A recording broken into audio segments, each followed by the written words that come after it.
Gusto ko lang pakita ko sa inyo ang aking condo unit na pinaghirapan kong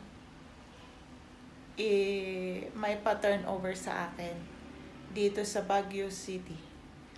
So ito ay about 10 minutes pagsasakay ka ng jeep o kaya kung may sarili kang kotse, mga 10 to 12 minutes bago ka dumating doon sa city center, doon sa SM, ganun.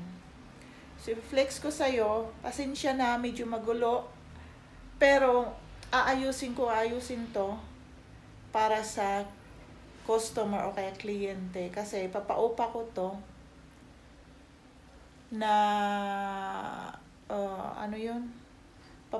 papaupa ko short term o transient o kaya long term. So, pag may gustong magbakasyon dyan dito sa Baguio City, message na lang ako dito sa YouTube, mag-comment kayo, mababasa ko rin naman para maibigay ko sa iyo kung magkanong upa at saka anong patakaran dito. Okay. So, ngayon, mainit doon sa labas, may araw. May terrace na rin. May terrace. Papakita ko sa yung terrace. Hindi ko mapakita yung mga nasa terrace yan, sa labas yan. O, dito. Ito yung magiging kama. Maano siya? Maliwanag na masyado. Ito yung, sinara ko yung kortina ng konti para makita niyo sa loob. Ito yung kama ng magiging kliyente. Ito'y good for 2 people. Wala kaming crib, kaya walang paglagyan ng baby o kaya bata. So, good for 2 talaga to kasi yung kama, eksakto lang doon. Medyo, itong mga to, gamit ko, pero tatanggalin ko lahat mga yan. May internet na rin, nakakonect, so wala nang problema sa wifi. Ito, papakita ko doon sa labas. Ito siya.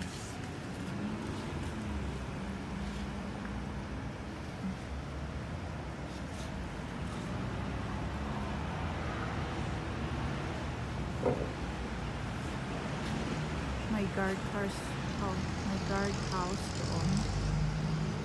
So, kung sinong papasok, talagang sisitahin kanila kung papasok. So, ang daming kliyente, no? So, sara ko muna ng konti kasi nadi-distract yung so dito yung maliit na salon, may sofa, tapos itong mga gamit na to, pasensya na kayo, tatanggalin ko rin yan. Dito yung dining, pwede rin kayong mag-computer dito. Yun, kainan, dito yung sofa, tapos yun ang kusina. Yung basura doon, tanggalin ko yan ha. May maliit na ref, may microwave, at doon kayo kung anong gusto nyo, kung may groceries kayo, doon nyo lalagay. Yun. Itong mga to, basura ko to, kasi bumili ako ng lamesa doon para sa terrace. Tatanggalin ko rin yan. Dito yung banyo, ganyan siya. Pag maligo ka, sara mo to para hindi akyat hindi lalabas yung tubig doon. Para doon lang concentrated doon na yung tubig.